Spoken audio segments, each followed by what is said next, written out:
mwana moto te po akosa ngai abongwani pete po awangata nzambe ya le Nazarien, le Nazarien, le Nazarien.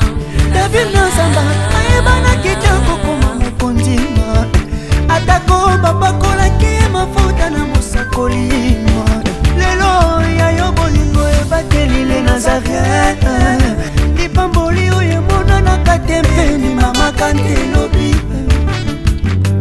kolapie mapapu masopi mafuta tokokisi kakri obinaka wapie mutu sabi na boîte de nuit na kema komona ngai ya tika na sili sangwawa kakri obinaka wapie mutu sabi na boîte de nuit na kema komona ngai ya tika na sili sangwawa soke na ba hotel awa to na ba guest house okomona po olala ba webisa futa mbongo mais eza na guest house olala olia omela sans pourtant futa mbongo eza les maman.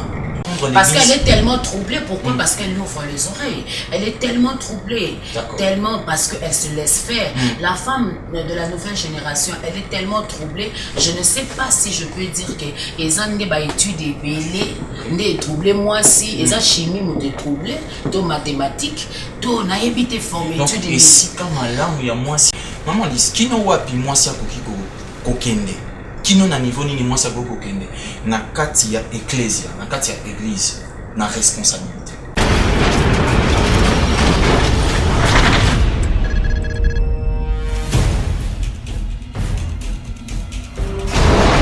Pour vos annonces, vos prédications, vos clips, vos vidéos et autres, il y a qu'une seule adresse. N'hésitez pas à taper www.lesnazarins.com. En ces jours, nous sommes en pleine promotion. Extra matraquage. Olingi promotion ya produit na yo eba na monde entier. Olingi actualité, olingi visibilité. Contactez les Nazarins, 100% chrétiens, toujours vos amis.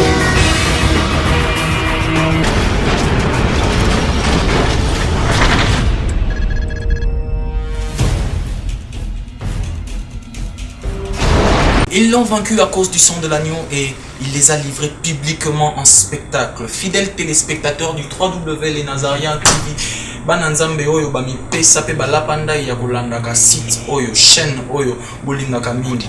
Kasi tango pona biso kolekisaka tango na présence ya Nzambe. Nous vous aimons tellement et nous ne cessons de fouiller, d'entrer en profondeur dans la parole de Dieu afin de connaître les vérités présentes. Moi, le frère Jérémy, c'est une grande joie pour moi aujourd'hui de vous présenter cette émission. Vous avez constaté que le plateau vient de changer encore parce que Madame, Monsieur, je suis très heureux de recevoir pour vous cette dame. Une dame, oui, parce que nous sommes au mois de mars et il est temps pour nous d'aller du côté de la régie. Mais avant tout, c'est la présence de l'Éternel, la sœur Tiffany Mouroua, qui est là il faut et on va se retrouver tout juste après régie et le monde.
Yes.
kobeta tempelo na kukina mokongo ata mokolo saba epekisi te Yesu akangola ngai Yesu apapoli ngai epesi bato bilobaloba Yesu apotisi epesi bato bilobaloba akoloba natina na ngai Yesu yo akoloba natina na ngai Yesu ya Yesu ya Yesu ya Yesu ya Yesu ya Yesu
J'étais en train de dire que toute la gloire revienne au Seigneur Jésus-Christ, lui qui a permis que nous soyons ici.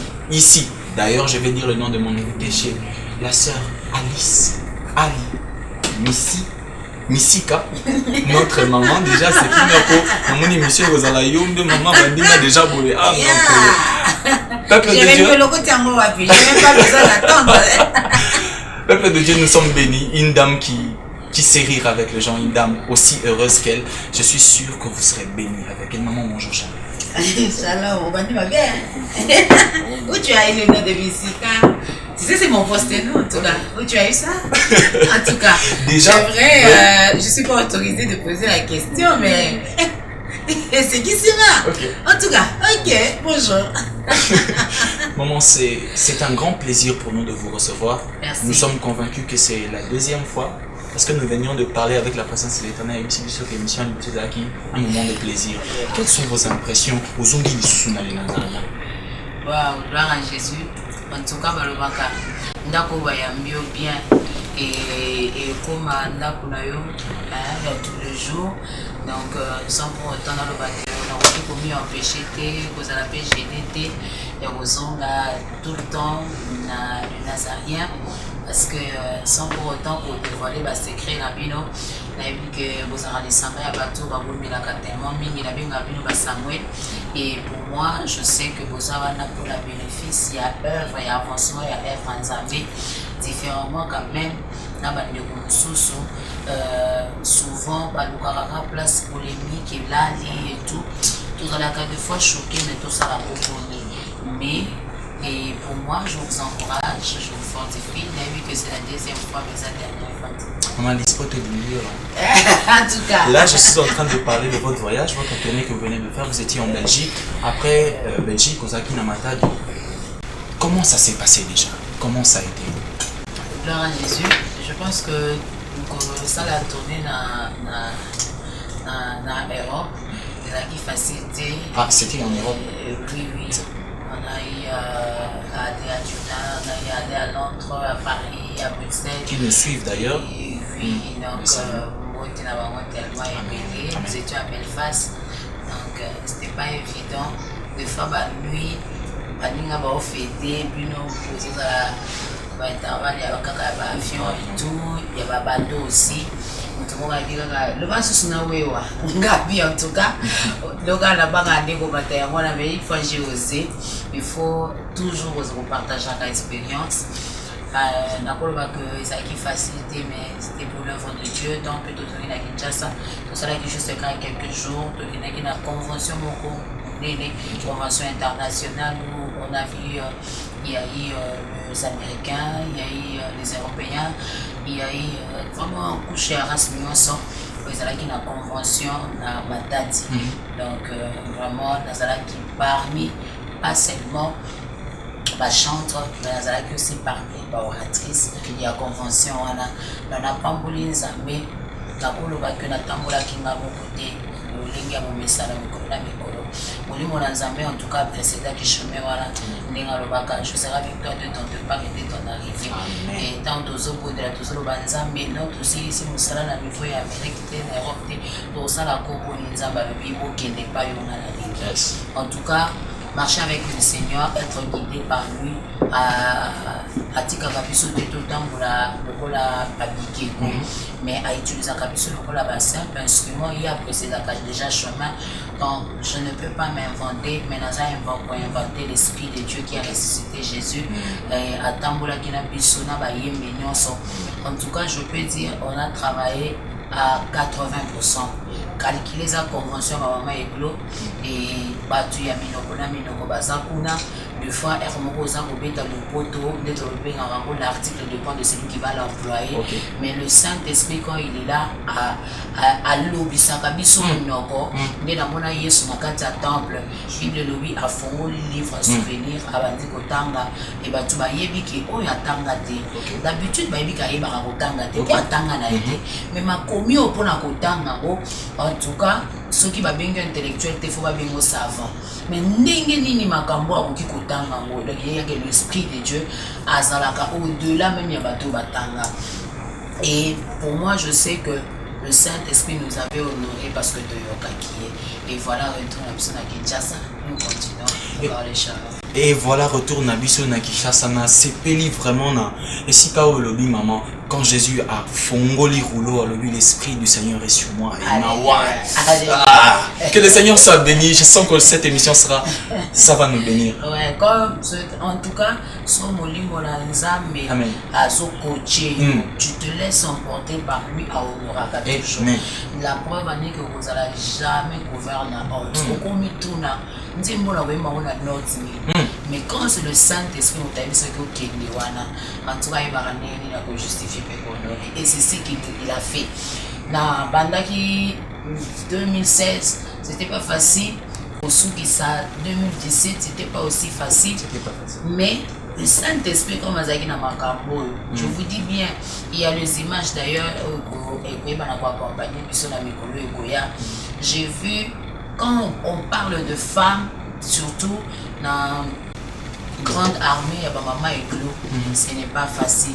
En tout cas, il n'y a pas à croire, il n'y a pas à yoga, basi oyo baza formé baza basi oyo bafandi na kati ya parole. Alors pour que bayamba parole oyo memeli bango il faut ezalaka molimo mosantu nde amemela bango vino ya sika atalisa bango. En tout cas so bino bozokanisaka eza serviteur moto aye lokola fils parce que fils ntango ayaka asalaka makambo ya sika bachemin ya sika oyo efungwama te nde yayaka voilà. Amen, amen, amen. Fils.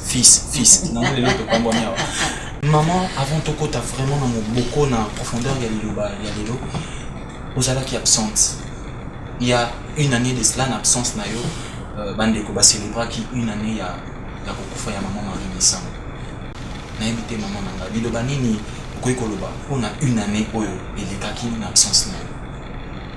En tout cas, jusqu'à présent, ils ont le cauchemar, ils ont et nous avons digéré Penza ya côté. Mais Penza ya Molimo, je pense que servant de Dieu avant Akende, je ne fais que témoigner Makamu Oyo, Kolo Akende qui peut-être Kolo Akende qui Kolo Banakatsa Minoko na Batu. La servante de Dieu, quand elle est partie, la défunte, elle était forte. Plus que Bandekonyo, surtout, selon la chair, ça c'est vrai. Kokabwana, et ça l'a toujours passé. Mais j'ai vu cette servante de Dieu, même la dernière minute, elle était forte. Pourquoi? Parce que Kola Loba qui n'a et Négé surtout dans la montagne de transfiguration, aller là, Loba Koutouabi, par beaucoup de la coupoté. Mais ce que ça y a yo, et ça mon canon a yo, ticket et kokisa. Alors c'est ce qui est kokisa, mais surtout Loba Kaka, loi, ils ont épargné. Ça, mais pour appeler ça qui part récupérer, P, nazaka ko fortifier pe ko encourager bano sur la défunte atikaki, surtout aussi les enfants biologiques ko atikaki ko encourager bango ko ba que Nzambe azaki na kati ya makambo. Alors comme Nzambe azaki na kati ya makambo, to placer liboso lokola Juda. Bible ça koloba que pendant que bana Israël bamoni que Josué a kufi, Moïse n'est plus, babi chemin to continuer de Bible ça ba la juge 1, c'est pendant que baki ko consulter Nzambe. Nzambe babi mais ça simple pour placer Juda. Nde okozonga na kati même ya Matthieu 6. Okomona ba disciples basolo bana Yesu balobi Jean-Baptiste ayekolisa ba disciple na ye lolingi ya kobomela et biso lokola ba disciple na yo oki koyekolisa biso lolingi ya kosambela Yesu abandi notre Père qui est aux cieux, c'est-à-dire avant nyonso tout ya maloba oya abandaki notre Père qui est aux cieux, c'est que likolo ya kolela, likolo ya pasi, likolo ya séparation to élevé comme Yesu. Donc c'est ça qui est important et na koloba ke molimo na Yesu pema na kati na kimia ezalaki parmi aussi ba message ko atikaki même na dernière minute likambo testament alobaki so na bina tikela bino lupango bokokufa bokobomana mpona lupango so na bina tikela bino bilamba style kunanga eza kuna bino te mais natikeli bino Yesu oyo afandaki na kati na motema pe ona madaki koloba na monoko ntango nyonso bato bakondima te makambo oyo moto aza kobimisa na monoko or que loko bazobosana eza de l'abondance du cœur que la bouche parle, c'est-à-dire ntango bandaki koyemba kombo ya Yesu ezaki likambo lisiki te et lelo nazopambola Nzambe parce que une année eutaki koleka physiquement, charnellement toza ba inconsolable mais spirituellement toza ba oyo Nzambe asechi mai na miso parce que azoloba que nous devons avancer, voilà, parce que nous devons avancer nazoloba ki absence ezalaki tu ya mosala soki en tout cas mosala ezalaka te elingaki présence na biso elingaki ezala kuna na jour oyo bapozaki pierre tombale. Alors nakoloba soki otali na maloba na ye mingi abandaka koloba bi eza ngolu ntango babengisaka biso tokende koyembela Nzambe, eza ngolu ntango bato basepelaka na biso. Et pour moi alobaki nga alobi en tout cas je pouvais que partir parce que l'ingaki est dans la ressource choc plus dans celui qui n'a même désiré on va faire ça marrant à Londres parce que quand moi je partais à Londres lui descendait ici à Kinshasa. Non, en fait quand il est arrivé ici à Kinshasa Tozala qui n'a na Kobo ça la date on a été le 26 novembre Tozala qui n'a vraiment dans un qui t'a reçu là n'a été parce que je faisais que pleurer mais j'ai aimé ce qu'il m'a dit Abisinga n'est jamais oublié qu'elle te disait toujours reste servante de Dieu et tu es fille de Dieu, sers le Seigneur. Donc en tout cas et ça là qui n'a pas moussou kutuma ya miso et c'est comme ça qu'on s'est séparés et pour nanga message wana ya reste à servir Dieu, attache-toi à Jésus et c'est la plus grande chose. Et pour moi tant on a qui contrat de banda ya mboka bien que nayebaki ke na une année ya de fait ba osala mosala mais nayebaki te ki ba proposer pierre tombale en tout cas mais paix à son âme, paix à son âme, paix à son âme. Tolinga qui est tellement Bolinga qui est tellement mais aujourd'hui nous sommes avec maman Alice niveau Tanzanie besoin d'un sengo pour retrouver les sous les mots ba te bele ba mona na Bible ba okamo mais ba ebio mingi na casquette ya moyenne liloba moko ya Nzambe lobi liloba ya Nzambe lobi na Genèse que la postérité de la femme t'écrasera la tête. Et un peu plus loin dans ce même chapitre la Bible dit quelque chose d'important. La Bible dit à la femme tu enfanteras avec douleur. Tu enfanteras avec douleur. Un peu plus loin, juste un peu plus loin dans ce même verset là, le Seigneur est en train de dire que l'homme dominera sur toi. Aujourd'hui, peuple de Dieu, nous allons parler du parcours de la femme dans la Bible et dans l'église. Maman Alice Ali, comment ça vous fait ce sujet déjà, rien que pour rentrer? Quels sont vos mots pour rentrer dans ce sujet? En tout cas, le parcours de la femme déjà dans la Bible, ce qu'on va déjà dans la définition, déjà moi aussi, la Bible, femme, hasard, être, d'ailleurs même je peux le lire, femme, hasard, être qui dans l'espèce humaine appartient au sexe féminin, participe du moyen, signifierait celle qui nourrit et allaite. Ben, signification, non? Ça dit signification quand il y a moi, si quand on parle de femme, c'est un mot à Bengami, Alessa. Pour laisser à Tobandaka, il y a déjà la Katali. Nous sommes appelés la communauté déjà à partir de en tout cas, comme moi, c'était parce que ce hockey n'a pas hôtel, n'a pas guest house, au lala, mais les gens à guest house, au lala, au lia, au mela, sans pour autant foutre un monde, maman. Tu vois? Alors c'est comme ça que la définition de la femme, va bien dans le moyen, signifierait celle qui nourrit et allaite. Donc, le caractère simple, celle qui est simple et bon. Alors, quand on a le parcours de la femme dans la Bible, on a le parcours de la femme déjà dans la Bible. Dans la Bible, tout au long de l'histoire, les femmes répondaient à l'appel de Dieu. D'ailleurs, la carte d'Israël, la plupart des femmes qui ont cité, Batangi Tamar, Batangi Rebecca, Batangi Basara, répondant na ebiangami. On va n'importe sur le bien, mais répondant na ebiangami ensemble. Na qui sous na carte à découvrir. Bible les autres baké, basaba et oyo, balida pour que la vie triomphe et participe aussi à l'accomplissement de la promesse de Dieu. Il y a seulement maman kasi nakati ya Bible kasi totala le solo ya mwasi pena na pene position nini yozo opesaka mwasi tango tangaka mwasi na Bible lokola Anne otanga mwasi na Bible lokola Dorcas position nini yo opesaka mwasi ya église par rapport ya mwasi ya Bible. En tout cas, mwasi ya Bible, déjà quand je parle déjà de la Bible, on a déjà place pour nakoki pour pesa penza makasi na basi o ya tango ya kala. Ce n'est pas la même avec basi ya lelo. C'est vrai que nous luttons ya obtenir moi sagesse, moi marche ya basi ya tango ya kala. Mais ce qui te ososola basi ya lelo, basi biso basi ya lelo tomi incarné la kati ya Bible. Moi je pense que makambo ekoyeba penza pour avancer makasi. Donc combat oyo ya lelo maman Alice sengeli to sosolade soki to mikotisi to s'incarner na parole combat oyo ya lelo ya émancipation que la femme est en train de faire ils avènent selon la parole pourquoi je veux dire pas ils avènent par contre ils ont la richesse makasi c'est-à-dire quand on parle du parcours de la femme dans la Bible on diviser les bisons quand on parle d'abord de la Bible il y a l'ancienne alliance, il y a aussi la nouvelle alliance. Donc, les attaches de Nouveau Testament et Ancien Testament. Ça dit pas si il y a tant de kala, bazalaki c'est vrai na bien ngami azamé, mais ce que tali moi ma marche na mango, bazalaki trop soucieuse. Bazalaki ba oyo bazalaki soki mobali a ningisi a reculer.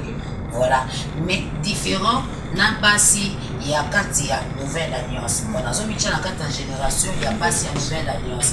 Pas si nouvelle alliance, baza ba oyo, ba banga le côté, mais ba mi côté ça, ba accompagnant Christ, baza pas si ba évangélisant, baza pas si ba accompagnant qui Yesu tino na croix, baza pas si oyo ba mon qui même lycée quoi il y a Christ. Donc c'est comme ça que Naningaki pour expliquer quand on parle de la femme selon ou bien le parcours de la femme selon la Bible. En tout cas, il faut au Kaboula, on a deux chemins. C'est-à-dire de parler sur l'ancienne femme et la nouvelle femme.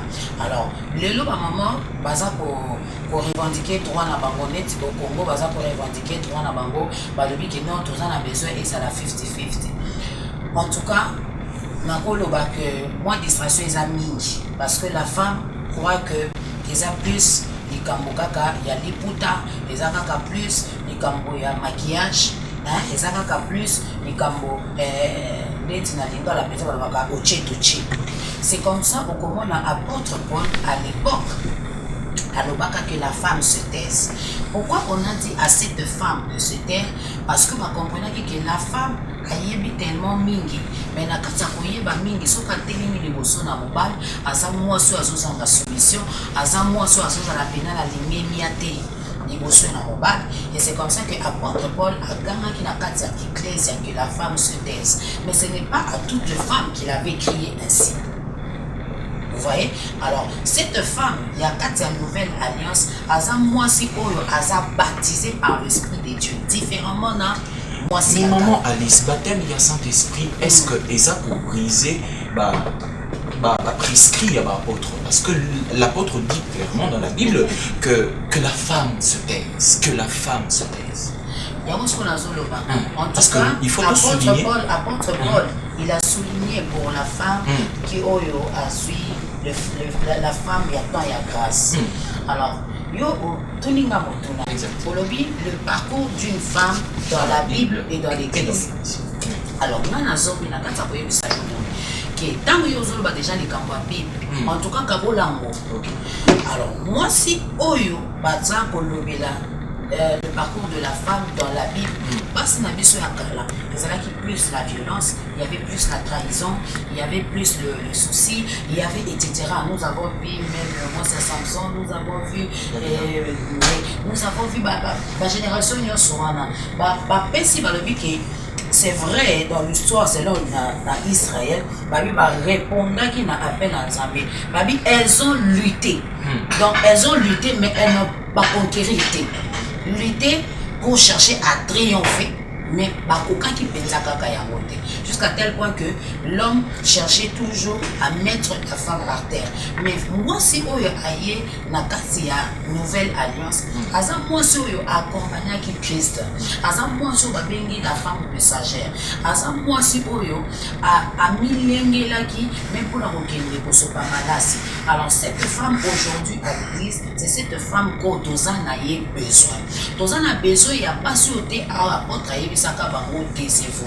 moi si il y a ancienne alliance azalaka ni kamboloko la tolo ata tomoni maman na biso ba leko lata lingwana mais tolo nyo surtout ezalaka na molibanda mais lelo na kati ya nouvelle génération monde évolué balakisi moi si importance ya koboma par exemple mabele mais moi ça zo kaka na tango ya kala ok na tango ya kala mai na makila ya Yesu sopa na kate.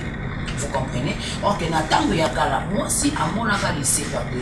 Ok, na tango yakala, moi si à format quitté. Moi si à nouvelle alliance, aza moi si oyo, aza ko mener peuple, aza ko mener. Bible dit que ce sont des femmes, les mena, ma disciples, ma kota na kata chambre haute. Ce sont les femmes né tant où va mener message. C'est-à-dire bah disciples c'est ba yenga qui. Mais pas ce temps où va vivre le c'est quoi Yesu. Bah qui pour annoncer la bonne nouvelle et pas ba disciples va ça là qui mais et ça et puis oyo éviter Yesu a sécu. Alors cette femme de la nouvelle alliance, aujourd'hui nous continuons toujours pour garder la nouvelle alliance. Quand je parle de la nouvelle alliance, c'est cette femme oyo azanata ya loi te mais azanata ya grâce. Alors cette femme oyo azanata ya grâce, les femmes au biso toye ko réveiller de ne pas se taire, mais quand tu revendiques par exemple ba droit na yo, il faut t'en avoir paramètres nyonso. Est-ce que tu es capable de se tenir debout et de proclamer le nom de Jésus comme il faut, ou bien tu te tiens debout dans intérêt dans son banipouta, dans intérêt au côté par exemple la politique, au lobby bon, baninga soki bali bazoi bambongo ngape na kota kake osala nini. Au côté par exemple la poste songoloto pakala qui les ibianisme ezali. Au côté par exemple les locaux songoloto pakala. Tozomona comment est-ce que le diable par contre assis à télévi mais à côté li à travers moi si. Vous verrez même plus loin dans le livre en Nombre, quand Balak na Balaam, la Bible dit Balaam a télémi. Ici Balak, en tout cas, nation yo zomone zoya, et ça nation est déjà au sommet. Ça dit baza nation yo basa na force puis baza na bilaka nzambe kati na bango. Bible za kolobani. Malgré oignon surtout ezala qui puissance que fallait kati na bana Israël. Qu'est-ce que le diable a fait? Le diable a été passé par la femme. Et aujourd'hui quand la femme est en train de revendiquer droit naïe, est-ce que le problème n'a pas question encore? Est-ce que la femme s'est mobilisée pour la raison na kati sa source? N'ayez pas na ya village Jéricho, bakenda ki bakutani na mosakoli. Balobi pesa biso ba stratégie. C'est-à-dire bayeba ki na toni ne rokende ko mona mosakoli tant mosakoli azole ka babi toko lupete. Mais la nouvelle génération à l'église aza kotika bénédiction eza kolope na esika ya kokende kokota koyeba likambo na source na mozindo na yango. La plupart des femmes baza na boulevard mais olie bakende na limita kozela ti lisekwa Yesu. La plupart baza kuna te. Pourquoi lisekwa Yesu? Nous sommes le messager ndenge nzambe baza ko annoncer. Oloba tango likambo na ibande. Olobi la postérité de la femme écrasera. C'est-à-dire nzambe yebi le sexe féminin. Comme nzambe yebi le sexe féminin et le diable maintenant a commis ce qu'on rodé totikali kaka tozoloba 50-50 50% toza ko revendiquer mais comme lokola to commis pour na plus na préféré na kine na nganda mobala sentir que pas que na bureau ma pe na ke na bureau mais comme ma bomo ipenza toza ko mema yango le société même na mabala na biso okomona ba mama na biso ba bota ba na 10 mais ba fanda na mabala 50 ans mais nouvelle génération oh moi si afin de saliba la ta 10 ans et comme ngambo la raison est ça parce que la femme d'aujourd'hui, la femme il y a 21e siècle, elle a revendiqué droit naïe, mais elle a formé, elle a pu informer. Tant que vous avez continué côté de manipulation à Goliath, il faut qu'il y ait Goliath à Koyana Bajavelo naïe. Est-ce que il faut que nous Goliath bilamba au Saoul a Bessio, toi il faut à la revêtue de la puissance du Saint-Esprit. Voilà un peu c'est que je peux ça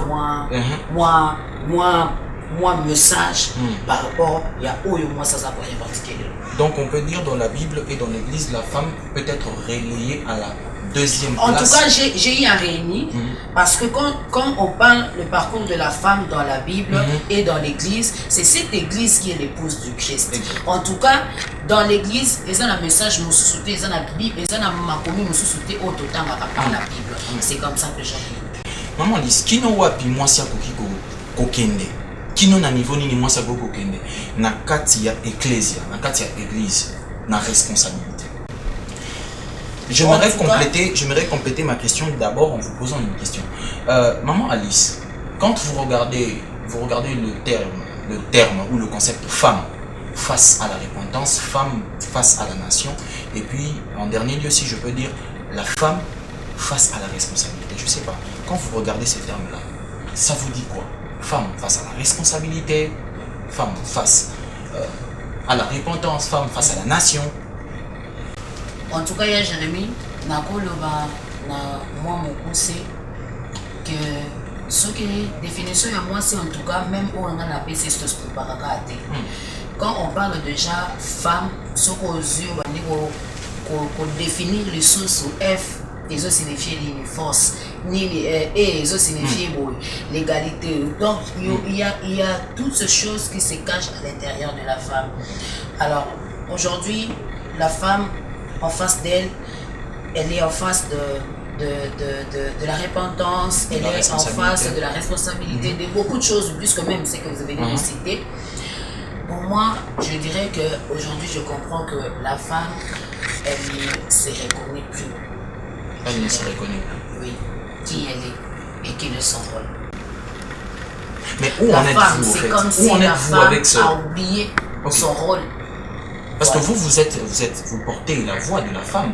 Partout où vous allez, vous parlez en termes de cette femme qui craint le Seigneur, en termes de cette femme qui veut se réveiller. Où en êtes-vous avec cette démarche? On transmet le message, on transmet. En fait, moi particulièrement, je vous dirais que j'ai transmis l'expérience personnelle. Parce que je sais que dans ma Bible, quand je lis la Bible, le Seigneur me dit, il dit, moi je suis saint et je veux que toi tu sois aussi saint. Et il avance, il dit, dans ma sainteté, tu vas triompher. Donc nous sommes appelés à s'attacher aux Écritures parce que la Bible dit l'Éternel, il est le même hier, aujourd'hui, éternellement. Donc nous sommes appelés à s'attacher à cette parole de nos mères. Nous avons vu nos mères, Tamar, nous avons vu Rebecca, nous avons vu Sarah, s'attacher, prendre ne fût-ce que quelques exemples de ajouter à ce que Christ a investi en nous par la grâce et mettre maintenant, faire asseoir le tout en place et commencer maintenant à manger, à recevoir comme information, comme formation, enfin maintenant d'aller encore plus loin et d'accomplir la mission comme il faut. Maman Alice a dit que, vous venez de dire que la femme a perdu cette révélation-là de qui elle est exactement. Voilà. Donc, si on peut prendre l'église... Parce qu'elle est tellement troublée. Pourquoi? Parce qu'elle ouvre les oreilles. Elle est tellement troublée. Tellement parce qu'elle se laisse faire. La femme de la nouvelle génération, elle est tellement troublée. Je ne sais pas si je peux dire que les gens n'ont pas étudié des troublés. Moi, si les gens chimie m'ont été troublés, tout mathématiques, tout n'a évité formé. Donc, et si comme là, il y a moi si... Et si comme malamu ya moi c'est si comme ça qu'on jouer rôle naé malamu et singeli pour naé maman Alice au lieu de parler peu la femme cherche à parler, à crier comme les hypocrites au lieu de travailler au lieu ya kobimisa oyo nzambe apesi biso lokola sekele pendant qu'elle ça qui mobile donc na biloko ata mobile osali ndenge d'ailleurs dans le livre Genèse Bible soloba nzambe akeli mutu na elilingi na ye pe abamboli bango donc abamboli banani ba owana le sexe féminin et masculin abamboli bango mais l'homme il a eu la vision et cette vision qu'il a mais la femme doit accompagner l'homme dans cette vision na kati ya influencer et aujourd'hui moi c'est ce qu'on a influencé mokili komi na kati ya kokende na suka na kati benzo babenga ya libebi donc c'est comme ça qu'on s'est dit que moi si abungisi makambo ya bonaka abungisi lisolo ya lisekwa akomi kobeta lisolo ya catalogue. Vous comprenez? Donc abungisi makambo rôle moko ya malamu Rebecca salaka moi si abungisi wabi so na sali yango na longisa na mvoa message di tikana bomba ya motu ya basekele oyo nga na beta na nzambe. La femme cache, c'est-à-dire le rôle ou l'importance de la femme dans la société, dans l'église, dans l'entreprise, c'est sauver. C'est sauver. Et aujourd'hui, cette femme a commis le coup là, basi oyo, femme sage, au pharaon, à l'obaka baby, habi, ceux qui m'ont dit qu'à moi, na mobali abotami boboma. C'est-à-dire, tu as commis le coup la génération au pharaon qui n'est plus.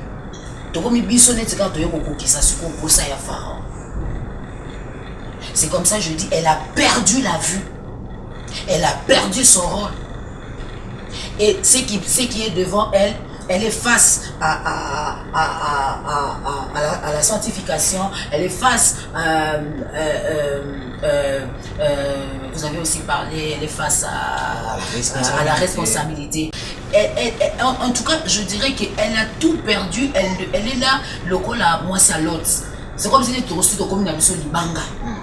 Mais par la grâce de Dieu, je suis en train de dire, même si 10%, il y a pas signé surtout on a passé ma bombe comme une bombe libanga, mais quand même, quand à 2%, bah on dit qu'à la bombe on relever des filles par la grâce. Maman, l'histoire où kaka bazolo ba, moi c'est tout mambo kaki ça la connaît. En tout cas, moi je me dis que c'est l'homme qui se trompe. Quand je dis l'homme, c'est-à-dire Moutounio surtout à Zoté, les mazos, moi ça tourne à Mokate. Moi quand je lis ma Bible me dit la femme sage bâtit sa maison. Quand je lis encore ma Bible me dit, j'aime bien ce que ma Bible me dit. Il dit la femme sage bâtit sa maison, mais si Dieu ne bâtit pas, c'est lui qui bâtit en vain. Vous ne trouvez pas qu'il y a que la femme et Dieu qui bâtit? La femme et Dieu qui bâtit. Oui. C'est pas l'homme qui bâtit. Expliquez-nous un peu. Bible nous te commis. Si Dieu ne bâtit pas, c'est lui qui bâtit en vain. Mais la femme sage bâtit sa maison. Donc, et non, pensé,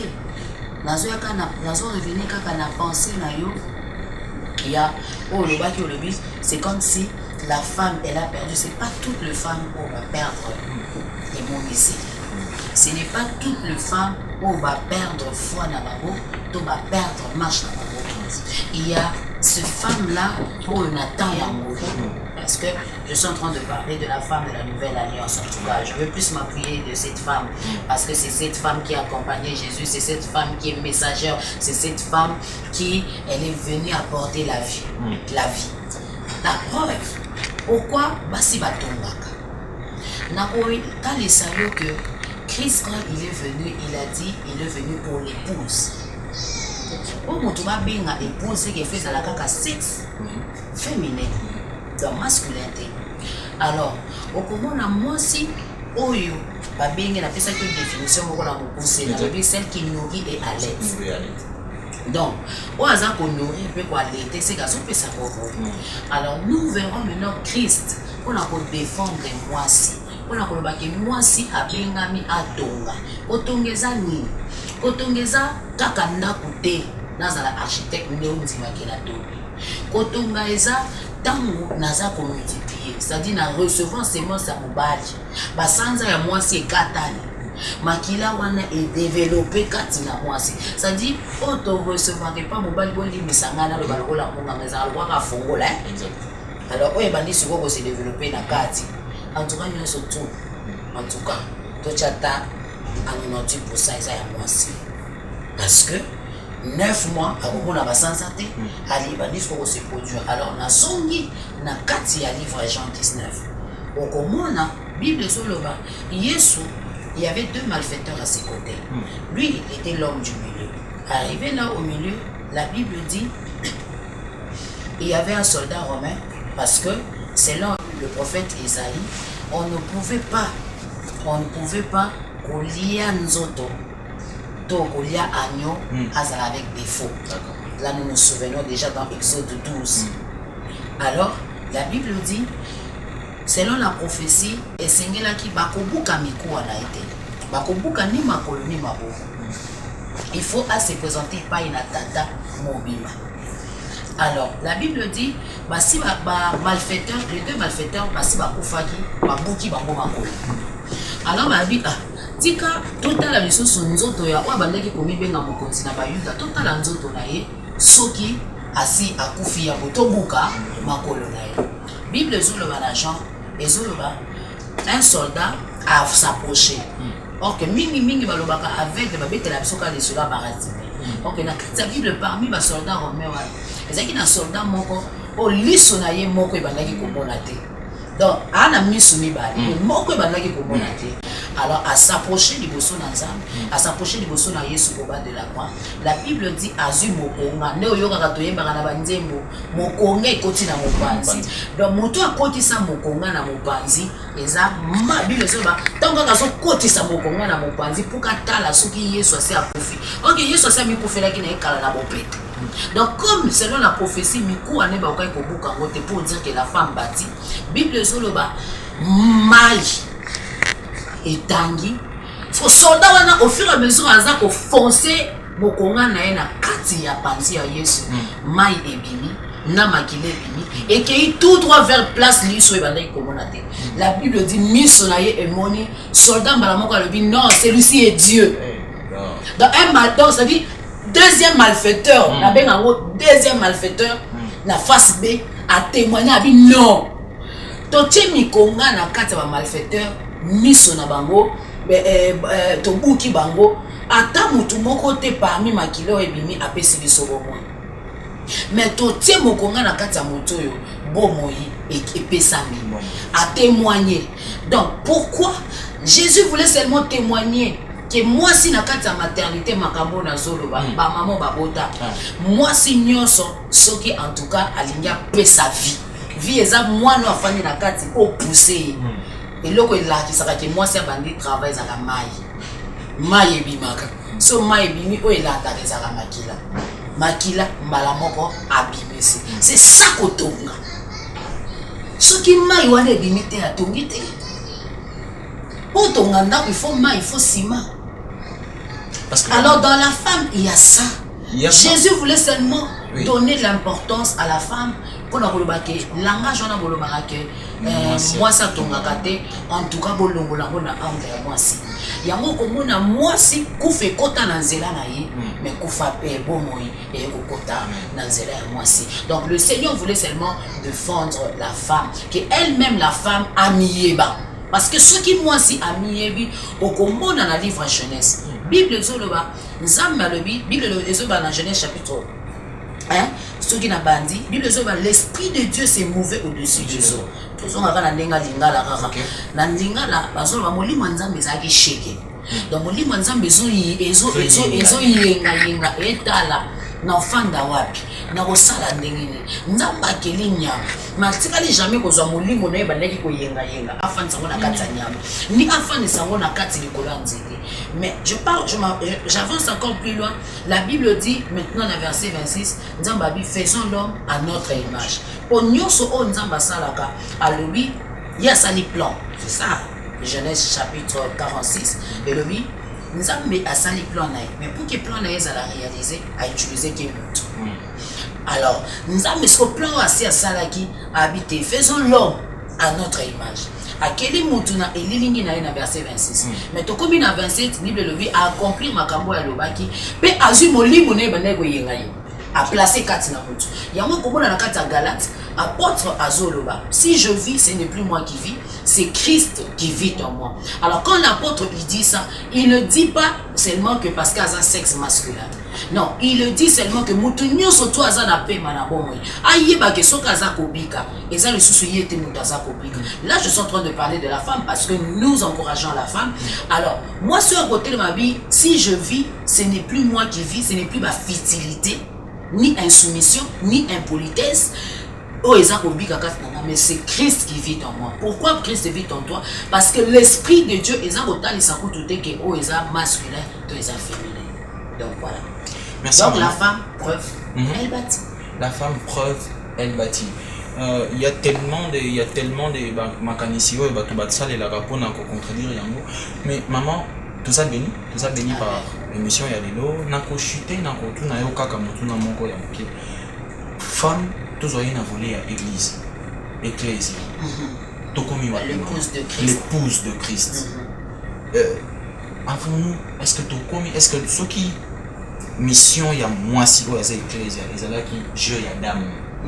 Est-ce que tokoki si bapion ndenge sengeli po te mobali azonga? En tout cas, parler sur les 5 femmes au bazalaki na lampe, les 5 autres bapelisaki mwindate. Bazo c'est la mobali soka ye nde bapelisa. Mais nakoloba que bassigne déjà ezomona là. Bassigne parce que ezomona na déjà aujourd'hui. Notamment perte et révélation à moi aussi. Oui. Bassigne ezomona là. Comme bassigne ezomona là. C'est comme mobali libala ya. Beaucoup de femmes baotika la bakendeli filo apparemment. Pourquoi vous dites c'est la révélation?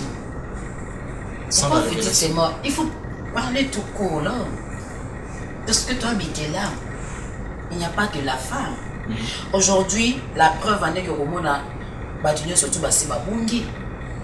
Moi c'est un qui avait dit ah nabaye nanga mobali. A comme les lesbiennes. Mobali a dit eh nabaye pe moi aussi. A comme il est pédé. Alors, donc quand nous parlons de la femme, moi je peux dire que Nzambasa la bison. Comme Jésus-Christ, il est assis à la droite du Père pour intercéder la faveur. Il y a Sopa Makila.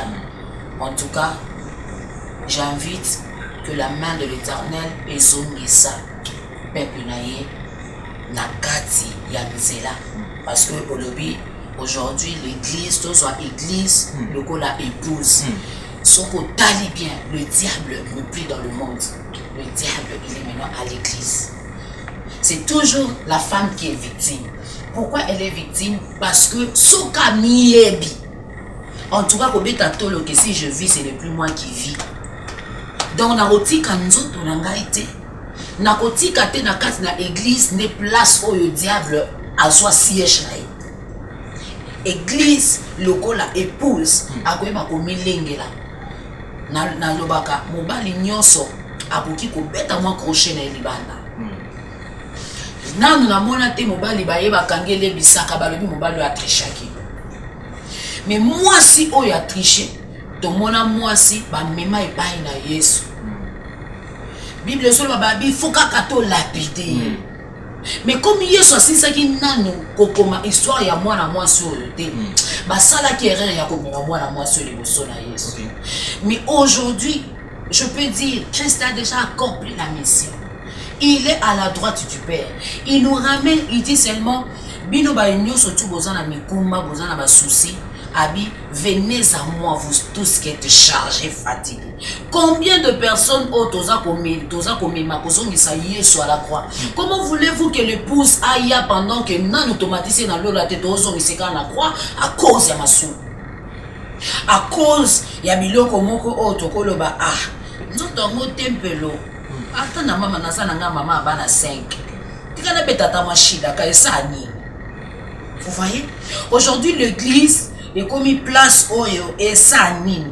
Tout le monde se cache à l'église. La plupart des gens viennent à l'église pas pour chercher Christ, pas pour adorer Christ, mais ils viennent à l'église parce que et comment lié moko na copine na bolonanga encore mikolo ezalaka cri obinaka wapie mutu sabi na boîte de nuit so na keba komona nga ya tika na sili sangwawa. Vous voyez, c'est là où le diable habite. Mais maman, on dit c'est ça quoi, qu'ils aient notamment l'artiste venu batuza kusunga na éviter son abel en kombo nini ma big makin wane ça les manandenge sengeli là. Non, c'est pas question de makino. Toke kana mboka na biso kala na Nigeria hapo. So batu basambeli bazuna bango ya noté babi tika to changer ndambe formule. Mabino ebimaka kuna yaya en tout cas biso na Congo nazoyeba te batu misala tokomosala misala makasi lokwa ni bato tosala na poto tokominesaka bato bakayu mikongo ezokoka lisusu te. Kende kuna omona mpenza olobi me bato baza na mikwato. Mais j'ose croire que ceux qui les a commenés bango na exaucement, c'est-à-dire problème eza nini eloko yo za kosala il faut koyeba. Et ça peut-être maki mongo révélé peut-être mais oui abiso ndengo uti ko le bateau nazo biso bato mosusu akoti na kati église abi na boîte de nuit wana na terrasse on a sonné ke bato akomona ngana sina changer les côtés a changer les côtés pour na bato mais pas pour que à comprendre que Yesu tango ayaki ezaki pour kamima nzambe pa na bato tango Yesu akufi ezaki pour kamima moto et pas na nzambe. Vous comprenez? Voilà. Alors, Batu, lelo oyo, bakoma église et comme lieu à refuge, lieu au montonio surtout. Donc, moi, c'est la prostitution. Moi, c'est la prostitution. Attends, baso, c'est la prostitution. Bakoma a un mot à l'habiter. Tika, délestage pour tout est menace stoppé. Mais lelo oyo, comme la Bible, baloba, ceux qui serpent à l'église, les couleurs rochette, tika, qui est ceux qui aigle à l'équipe dans ma patate, tika, qui est de la même mobile ils sont à l'équipe dans d'autres mois si à tika que les motés néanmoins na moni église et comment recevoir les mios mais colosé misiko doyeba église étant épouse comme l'église est là, l'église comme épouse, l'église comme femme doit sauver. Une définition après ça qui est moi Nabi l'épouse doit nourrir et allaiter. Il y a comme on a David ayeba qui que alobi non tikana benga nzambe mon berger. Pourquoi il y a la brebis? Pourquoi? Parce que brebis berger ceux qui aza collé sa brebis et comme on a un temps berger ceux qui l'ennemi a mis la milique il y a brebis.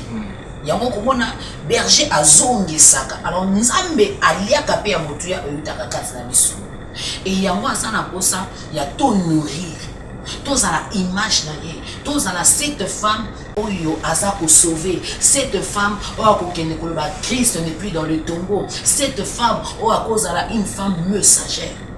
C'est nous l'église, c'est ça oyo na temps oyo na 21e siècle nzamba na posa ya ba épouse wana oyo ba kozala société lokola ba Tamar o ba kozala te ba femme violente ou bien ba femme ya trahison lokola à l'ancien temps.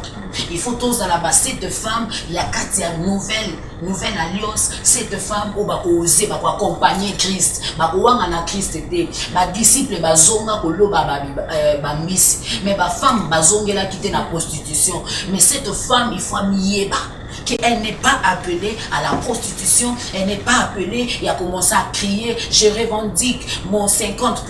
Non, elle est appelée à travailler et elle est appelée et à travailler dans le silence mais tant qu'on récompenser bibliquement. Tant qu'on récompenser publiquement. Bandeko Balandito CP là qui présente une émission où il a maman Alice Ezalaka toujours plaisir. Je vous assure que Ezakaka Moko Yaba élément où de Saliponamino, elles ont quelque chose à dire. Les femmes ont quelque chose à dire. Alors nous allons laisser cet espace et elles vont nous dire des très bonnes choses. Maman Alice n'a pas chuté l'émission d'Alice Towolinga Kaka Totuna Basango ya aveuglement de Dieu. Na moko ya balbum na yo uti koleka liboma na Nzambe. Vraiment c'est là où nous avons découvert, nous avons entendu liboma na Nzambe. Maman les sonneries makasi nous avons ngoka na featuring. Ah ouais? Wow. Non. Qui aveuglement de Dieu. C'est vrai. Non, la stratégie kaka. La stratégie kaka, c'est-à-dire pour ne pas aussi la place dans la radio parce que là les gens qui font un peu ça temps. Est-ce que promotion? Non, c'est pas question de promotion, c'est là question de stratégie. On peut s'attendre. Avec le nom de Dieu, il faut qu'on peut s'attendre parce que nous avons un témoignage. La preuve est que Basengi Biso avec le nom de Dieu volume 2. Pour nous, Basengi Biso Teto et un album sous. Babi kaka wana, continuons kana wana. C'est que mutu ya bazui na katabi. Les encore les camps ya ko prêter oreille. Et dans la biloko mususu na taki documentaire moko, j'ai vu un homme pour ne pas citer Grad Naël, j'ai vu un homme célèbre, lui et sa femme. Mais tant que je vais sonder bateau, Babi il est célèbre. Mais na kati ya kuku ba yo comprendre que en tout cas asala ki musala na comme il faut te. Man est célèbre. Manda na esila, gan est célèbre. Mais batali pena na mozindo. Ba tebele baleli. J'ai vite compris que les loko eko ganga. Comme c'est possible. Mais où ils ont ganga te wana. Donc au fait, album P et en caractéristique où il y a femme, il faut être aligné. Voilà. Qui sa force. Peuple de Dieu, nous avons. C'est comme ça qu'ils ont continué. Peuple de Dieu, que le Seigneur vous bénisse, vous qui nous avez suivis sur le www.lesnazariens TV, de la Binofort, Bissona Batoya, France, Molingeza, Komata. Maman, je ne sais pas si vous allez me permettre de dire joyeux anniversaire à ce couple qui a fait 25 ans de mariage. Wow. Le couple Mpiame. Maman Mariam Piamina, papa Nago, Mamisika Bolanda Biso. Nous vous disons joyeux anniversaire et nous vous aimons tellement. Comment lisez votre mot de la fin? En tout cas, Nzamba Pambola, cette grande équipe qui vous a accompagné, vous avez eu le temps de vous supporter, tout c'était pas facile. C'était pas facile. Vous avez noté ma bonne j'aurais bien comprendre. C'est-à-dire, en tout cas, je suis Nzamba Baneli Mokilo Nzamba Changa Kotaba Mama. En tout cas, non, je ne sais pas.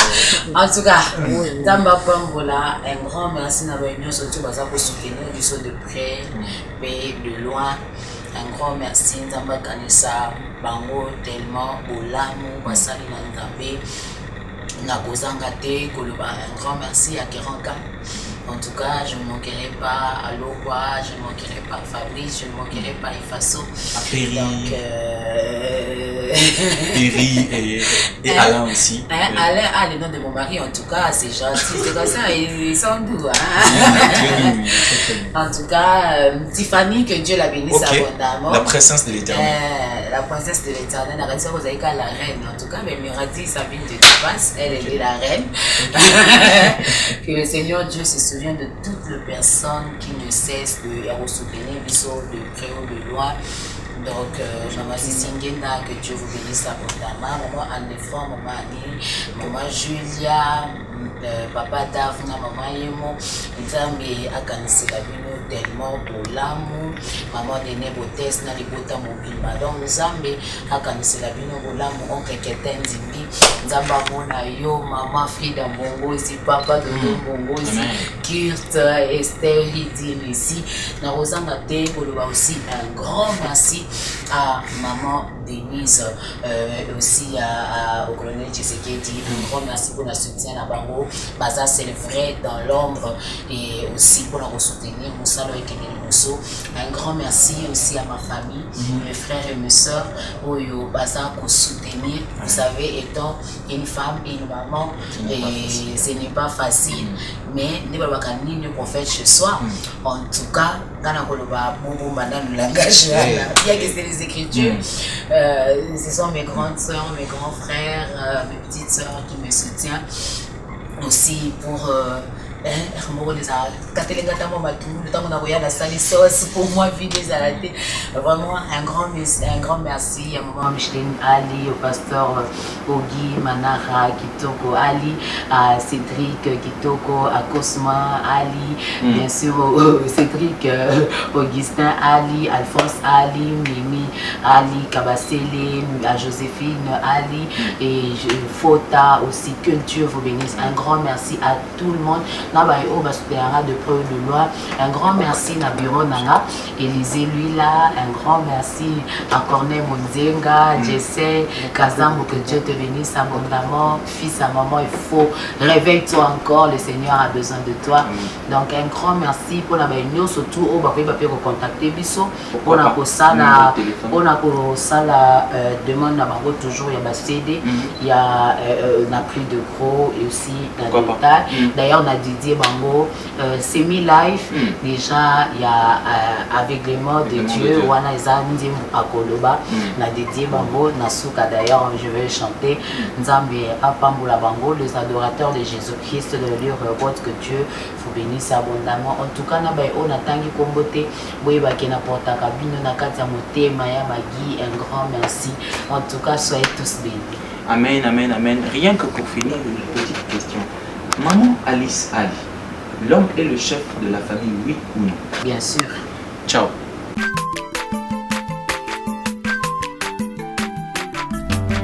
aza mwana moto te po akosa ngai abongwani pe te